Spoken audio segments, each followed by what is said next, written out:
और अब आइए विस्तार से देखते हैं कि कुर्स्क में यूक्रेन की रणनीति दरअसल क्या रही है, जिसने उसे बड़ी कामयाबी दिलवाई है। ऑपरेशन को बेहद गोपनीय रखा गया, ये सबसे बड़ी उपलब्धि थी और तेजी से गोपनीयता के साथ इस ऑपरेशन को अंजाम दिया गया। हमले के लिए एक स्पेशल टीम बनाई गई थी यूक्रेन द्वारा। 82वीं असॉल्ट ब्रिगेड को इसका जिम्मा दिया गया था, यानी कुर्स्क पर हमला करने का जिम्मा। रूसी तैयारी और क्षमता पर सटीक जानकारी यूक्रेन के पास मौजूद थी, उसका इस्तेमाल करते हुए हमला किया गया।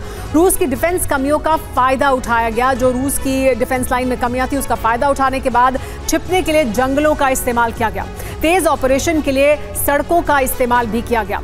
जैमर्स, थर्मल बॉडी आर्मर की मदद से चकमा देने की कोशिश की गई रूस को, और चकमा दे पाए हैं। कुर्स्क में जारी जंग के बीच रूसी राष्ट्रपति ने अहम पदों पर नई नियुक्तियां की हैं। पुतिन ने चचेरी बहन को स्टेट सेक्रेटरी बनाया है। अहम पदों पर रिश्तेदारों को नियुक्त कर रहे हैं पुतिन ने अपनी चचेरी बहन को स्टेट सेक्रेटरी बना दिया है। ऐसे में ये कहा जा रहा है कि पुतिन अपनों पर भरोसा कर रहे हैं। पुतिन को इस वक्त चिंता है, और उन्हें चिंता इस बात की भी है कि उनके आसपास जो बड़े अधिकारी हों वो उनके अपने भरोसेमंद, अपने परिवार के सदस्य हों।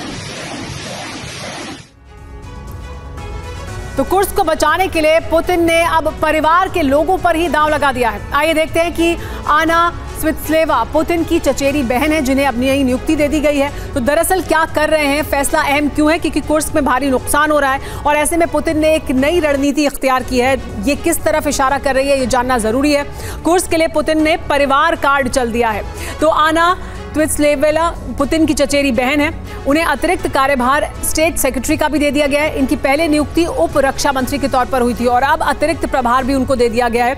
यूक्रेन के आगे बढ़ते कदम की वजह से कहा यह जा रहा है कि पुतिन ने यह फैमिली कार्ड चढ़ा है। इससे पहले स्टेट सेक्रेटरी थी निकोलाई पंकोव और उनकी छुट्टी कर दी गई है, जिनकी जगह अब डिफेंस मिनिस्टर सर्गेई शोइगु को भी हटा दिया गया है। तो ये बड़े अहम फैसले जो किए जा रहे हैं, कैसे कैसे किस किस को हटाया गया। डिफेंस मिनिस्टर सर्गेई शोइगु को हटाया गया। इसके बाद अब अपने परिवार की, अपनी बहन, चचेरी बहन की नियुक्ति की है उन्होंने।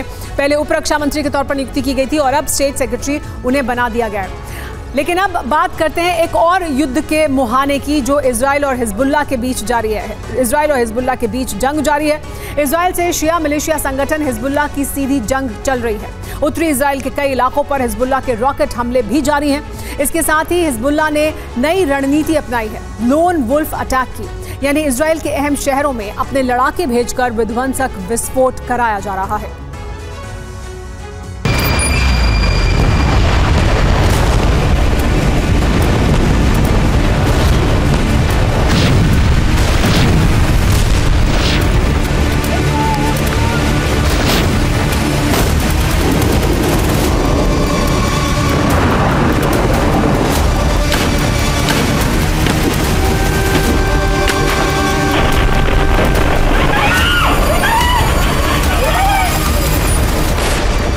हिजबुल्लाह ने इजराइल के खिलाफ जंग का ऐलान तो उसी दिन कर दिया था जिस दिन गाजा पर हमले शुरू हुए थे।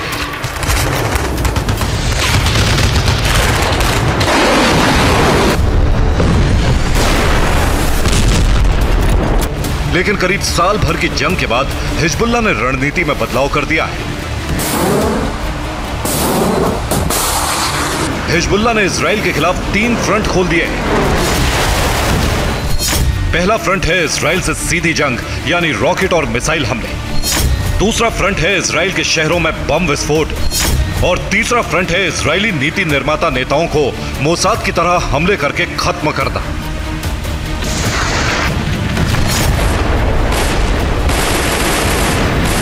हिजबुल्लाह ने हमलों की यह रणनीति इजराइल से बदला लेने के लिए तैयार की, क्योंकि इजराइल लगातार हिजबुल्लाह के ठिकानों पर हमले कर रहा है।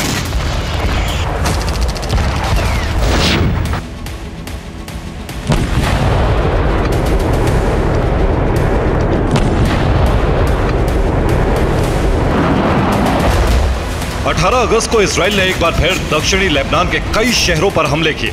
इजरायली वायुसेना ने लेबनान के कई शहरों पर मिसाइल और बम बरसाए।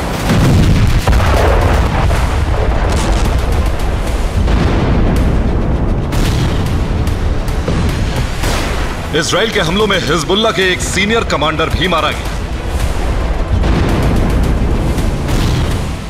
18 अगस्त को इजरायली सेना ने लेबनान के कई शहरों पर हमले किए।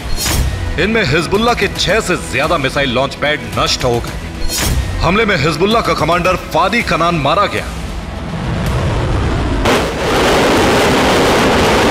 इसके बाद हिजबुल्लाह ने इजराइल के खिलाफ तिहरी जंग का मोर्चा खोल दिया।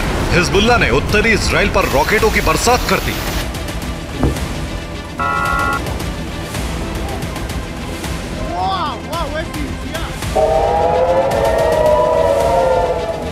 हिजबुल्लाह के हमलों से इजराइल में रेड अलर्ट के सायरन गूंजने लगे। लेबनान इजराइल की सीमा पर तैनात एयर डिफेंस सिस्टम एक्टिवेट हो गए और हिजबुल्लाह के रॉकेट को इंटरसेप्ट करने लगे।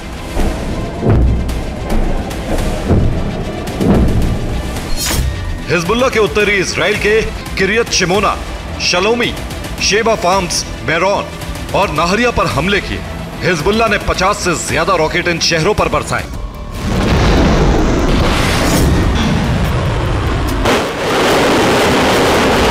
पहले फ्रंट पर हिजबुल्लाह ने कई बड़े रॉकेट हमले किए तो दूसरे फ्रंट पर इजराइल के शहरों को दहला दिया।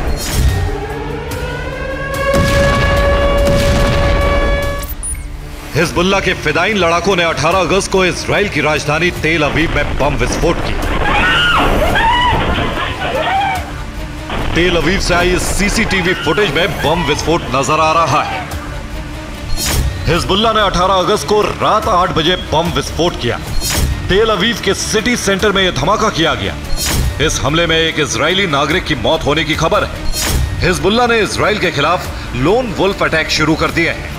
हमास हिजबुल्लाह ने फिदाइन लड़ाकों की एक टीम तैयार की है। ये लड़ाके बैकपैक में बम लेकर भीड़ भाड़ वाली जगहों पर विस्फोट करेंगे। हालांकि हिजबुल्लाह का 18 अगस्त का हमला बड़े पैमाने पर नुकसान नहीं पहुंचा पाए।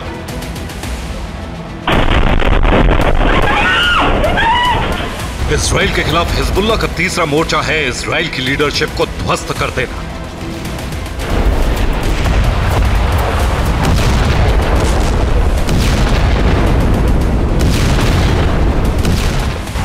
हिजबुल्लाह के रॉकेट अभी तक 16 से 50 किलोमीटर की रेंज में हमला कर रहे हैं और उसके रॉकेट लगातार इंटरसेप्ट हो रहे हैं।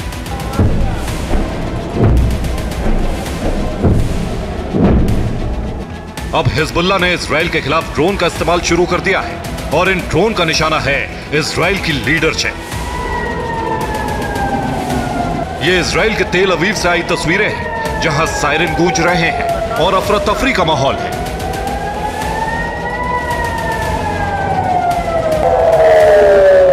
रिपोर्ट है कि इजराइल के प्रधानमंत्री बेंजामिन नेतन्याहू के घर तक हिजबुल्लाह का ड्रोन पहुंच चुका है।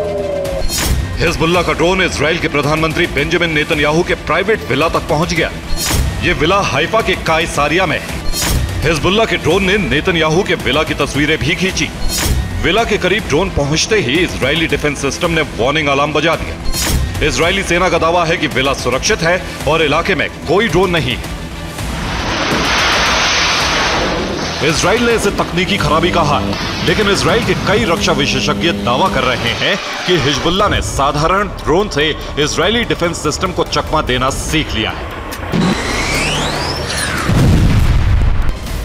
अब से पहले भी हिजबुल्लाह कई इजरायली सैन्य ठिकानों की रेकी कर चुका है और इजराइल को इसकी भनक तक नहीं लगी।